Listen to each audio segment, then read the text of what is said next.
Thank you, George. This is a hugely exciting day for all of us at the GIIN as we welcome back to our midst John Elkington. Many of you already know John and his place among the world's leaders in sustainability, corporate responsibility, and regeneration.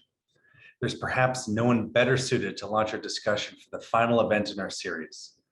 John is many things. He's an advisor, a serial entrepreneur, and a best-selling author. His most recent title is Green Swans, The Coming Boom in Regenerative Capitalism. He was also the very first guest on the GIIN's Next Normal podcast. You might describe John as an ambassador from the future, a title I particularly like, and I know that he will spark new ways of thinking about a more regenerative system. John, welcome to the Next Normal now. Amit, it's wonderful to see you again, and I'm very much looking forward to our conversation. As am I. I think one of the things that's so exciting right now is that regeneration has become very popular. We're seeing the term everywhere, but I also find that many people are still working to still fully understand it. Yeah. Just a bit earlier, I quoted a definition given by our most recent podcast guest, the environmentalist Paul Hawken. And I'd love to hear your definition. I'm sure you get asked this all the time. How do you describe regeneration and regenerative capitalism? Well, I think to some degree, it's one of those things you know when you see, but it's very difficult sometimes to define it in advance. And one of the things that I am worried about at the moment is exactly what you said, Amit, that a lot of people are signing up for the regenerative journey. We know of, just recently we had a French retailer had put regeneration up on the wall, and we're now asking, what does it mean? So for me, it is not just about natural systems, and therefore not just about agriculture, forestry, and those sorts of obvious sectors. It's about social and community regeneration, and it's about economic regeneration, and it's about all of these, and it's also the regeneration of our politics. So when you put all of those together, you are in effect talking about system change. I think like most system change moments in our collective history, things start small. So I think one of the things Paul Hawken did in his wonderful book, Regeneration, is to sort of put the spotlight in people in different sectors and different parts of the world who are already doing what he considers to be regeneration. And I actually think his standard is necessarily high. I sort of sometimes a little bit more inclined to be generous to people and say, if what you're doing is aiming towards regenerating different parts of this system of ours, I'm supportive, but I would like to monitor that as it rolls forward. So I think this is something very much in evolution in terms of understanding what it will mean. But to me, it's got more teeth than sustainability, which again I've championed for a very long time, has had over time, because there again, as it mainstream, people define that to suit their actual positioning and so on. I think it's going to be harder to do that with regeneration, but it'll probably happen. Yeah, I think that's what's so interesting and a little bit challenging about the moment that we're in is that people are figuring this out. And it's hard to know which things are on their way to meet that high standard, or which things are actually just using the label for something that's doesn't really meet the threshold of what we think of as actual regeneration. One thing that I think is always helpful when, and particularly a focus of the Next Normal Now conversations is really to think about what's the end goal. Yeah, I think this clear vision for regeneration is inspirational and it's practical. And I think one of the things that I'd love to hear from you is that, if this is successful and regeneration becomes the new way of doing things, and we actually have a regenerative capitalist system, what would that look like? What would our economic system look like if this did become the new normal, or the next normal, I should say? Well, the first thing to say, Amit, is that economics itself, as the master discipline of capitalism, would look really quite different. And I've grown up, I went to university first time around in the 60s to study economics, and I gave it up after 1 year in 1968 for all sorts of different reasons, but one of which, it made no sense to me. And now we have people like Mariana Mazzucato, Kate Rayworth, a different generation of economists, as you know, coming through, thinking very differently. But People often say paradigms take a very long time to shift, and we've been operating within the Milton Friedman paradigm to some considerable degree now for 50 plus years. Thomas Kuhn himself, who came up with the idea of paradigms and paradigm shifts, said that these things take about 70 to 80 years to really burn through and establish themselves. I think we're about 60 some years into a process which is going to go absolutely berserk in the next 10 to 15 years, which doesn't always mean it goes in the right direction at all. But the energy that is about to be released, because people have got to the point where they can see there's a whole series of systemic crises. They know somebody's got to do something about it. And people talk about the Overton window of how what's possible in the policy space shifts. And I think Trump shifted it very sharply one way. I'm not sure where it's going to shift first, but I think it's inevitable that it will. And it'll come back in the sort of direction that the GIIN have been pioneering for a very long time. Just final point, I think when I started in this, it was about scientists and it was about government largely. Scientists telling us what was wrong, governments regulating and to some degree enforcing. Then we went to a period of beyond compliance and business claiming to do a huge amount of this. And I think progress has been made, but now it's coming back to government firstly, because government has such a powerful role in shaping markets, but also to the financial markets and to the money world. So again, you're brilliantly positioned for all of that, but by God, that's a big challenge.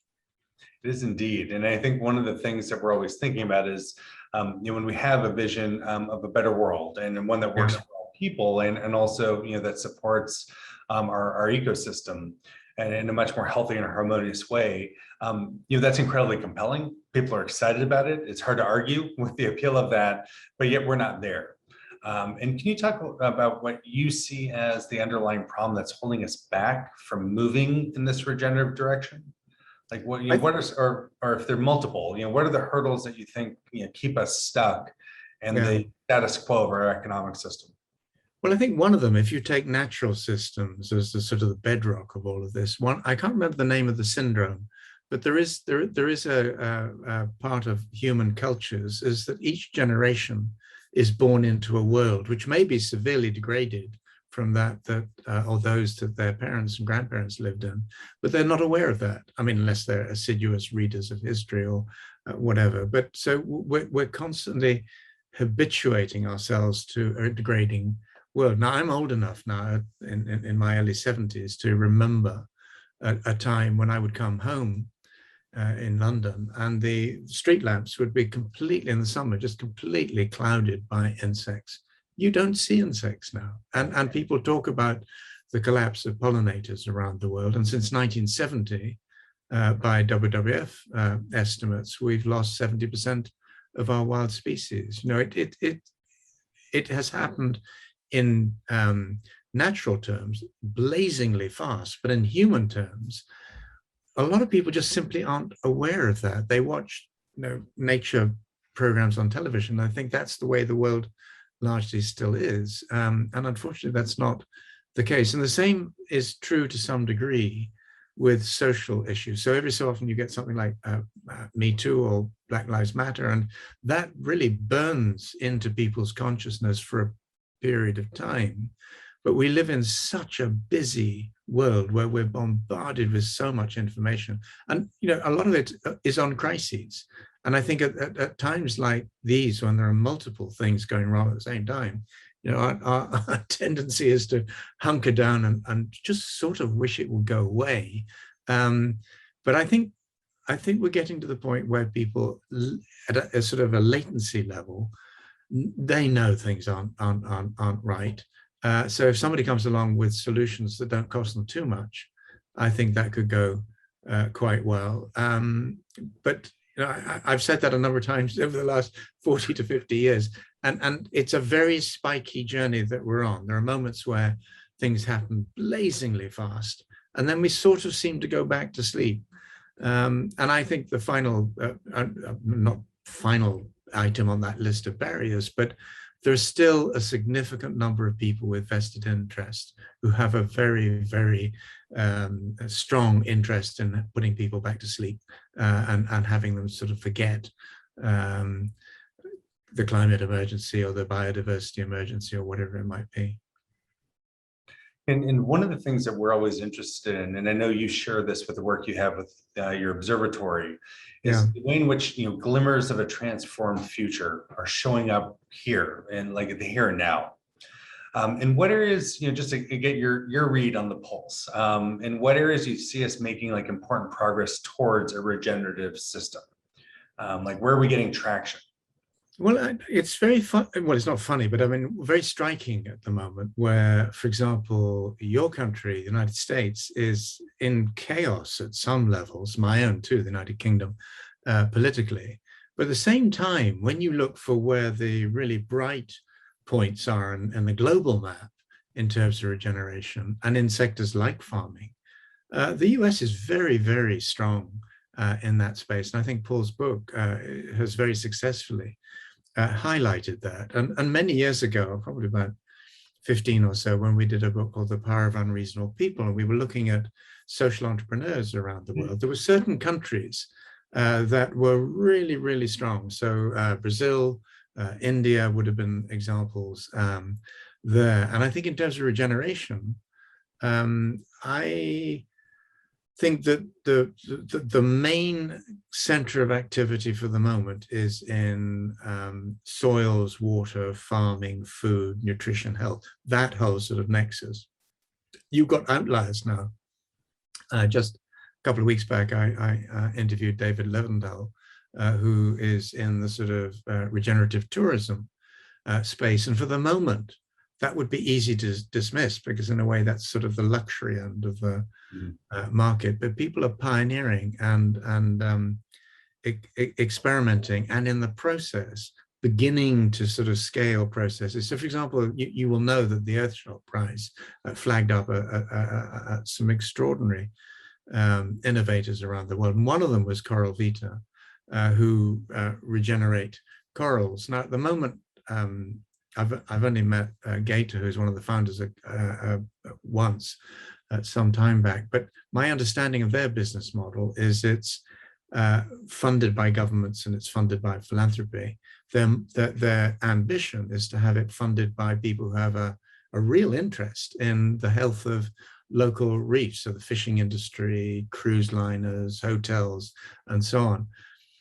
So I think you're seeing it's glimmering points of light in a whole series of different sectors. But simple answer, I think farming is where it's at its strongest. And with people like Walmart now saying they're going to become a regenerative company, that's going to drive a lot further down in their supply chains.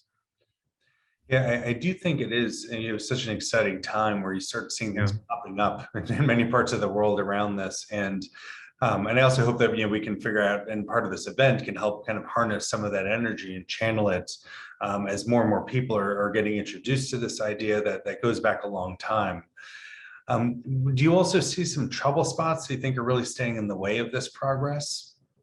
Well, I think the biggest sticking point in a way is it's back to economics. It's back to our pricing models. It's back to the fact that we don't put a sane value on natural systems in good health, on communities and so on in good health. One of our prime ministers quite some time ago declared that there was no such thing as society.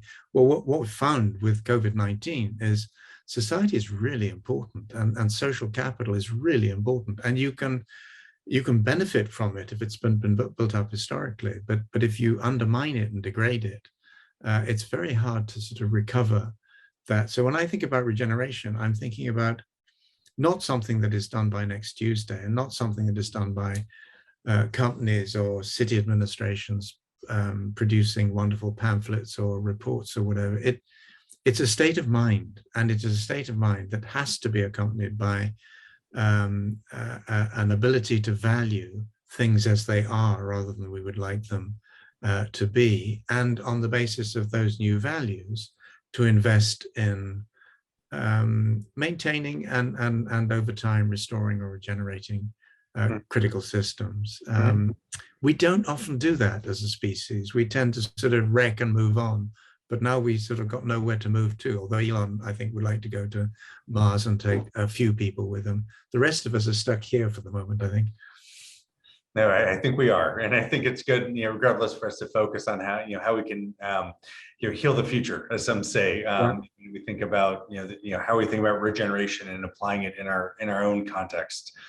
One thing I'm very interested in, there's a timeliness to this conversation. Many of the world's leaders will be meeting soon at COP to talk Yeah. about the climate crisis. And how do you see regeneration and regenerative principles playing a role in if not formally in those conversations, but in their intention?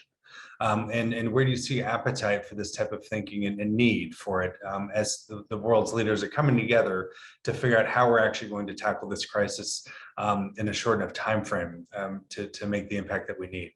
Well, it's a big question, Amit, and I'm going this time for the first time in my life. I've previously gone to the business precursor meetings, but this feels like a really important moment in all of this. And one of the things I'm doing is chairing a session with 4 CEOs. One of them happens to be Alan Jope of Unilever, and Unilever is among the companies that now has declared principles for regenerative farming, regenerative agriculture.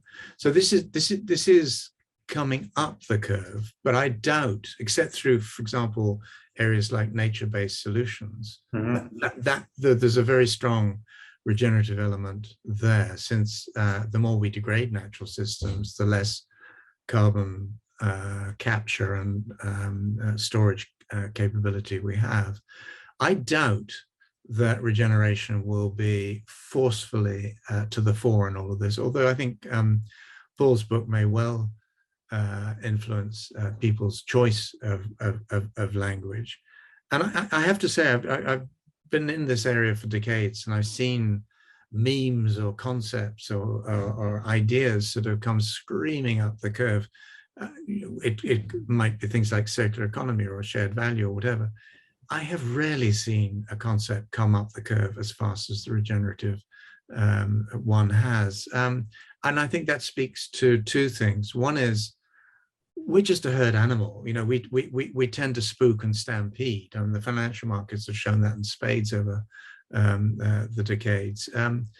But also, people do increase it. I mean, we're not entirely stupid as a species. We do sense when things are going somewhat awry. And I think even ordinary people now, and I count myself as one of those, just sense in our daily lives that things are changing, and they're changing at a pace and on a scale which we're not used to. And I think that sort of is creating an environment in which the right sort of politics, the right sort of leadership, the right sort of economic and business models could literally catch fire. I mean, not literally catch fire, but really be significantly more successful. But by God, it really depends on leadership. And at the moment, isn't it odd that very often the leaders able to speak on this agenda are extremely young? And I don't simply mean Greta, but it's the younger generations who are, it's their future. They're increasingly anxious, and they want to see this sorted. No, I think that's absolutely right, and I do think it's so important that we have leaders from all walks of life here present at the conversation, whether it's government, private sector, obviously investment, but also from communities and from NGOs and beyond. And this convening certainly brings all of those folks together. I think your perspective on regeneration and its role in our economic system is so vital right now, and I really appreciate the way you put it in a broader context of. I think it's 70 to 80 years oftentimes for a paradigm to shift, and we're coming due, and with a lot of uncertainty around how that plays out. But I'm hoping that our collective efforts, your efforts, our efforts at the GIIN, but most importantly, everyone in the network and in our community that's gathered here for Next Normal Now can play a role in pushing us in the right direction. I think the pandemic has certainly left us at a historic inflection point, and your vision is just so helpful, helping us all to reimagine a different future. So John, thank you. Oh, please go ahead. No, I was going to simply say, Amit, I mean, you've given me a wonderful platform and thank you for it. One thing I haven't said is that some people may know that 3 years ago, I recalled the triple bottom line, a concept that I came up with a long time ago. And part of the reason I did with that is not because I think what B corporations and so on are doing is unimportant. I think it's incredibly important. But what we've often done with these sorts of concepts is consider them within a particular frame. So somewhat lower level than the paradigm. But and we've thought about this as a responsibility issue. Let's be nicer and better and more transparent and all the rest of it. Nothing wrong with that. But the problem we all face now is that our systems are showing really severe resilience problems. And you hear CEOs talking about resilient supply chains. You hear mayors of major cities talking about resilience of their urban regions and so on.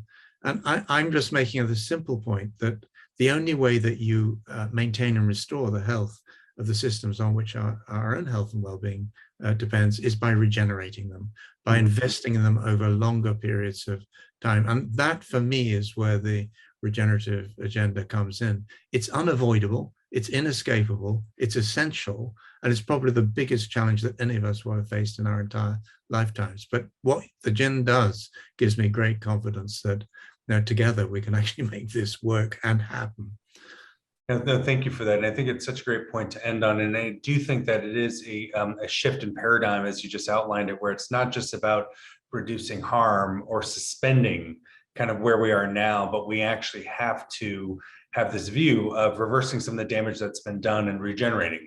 And actually, a way of righting wrongs, restoring ecosystems to their critical thresholds, and ultimately healing the future, as we said before.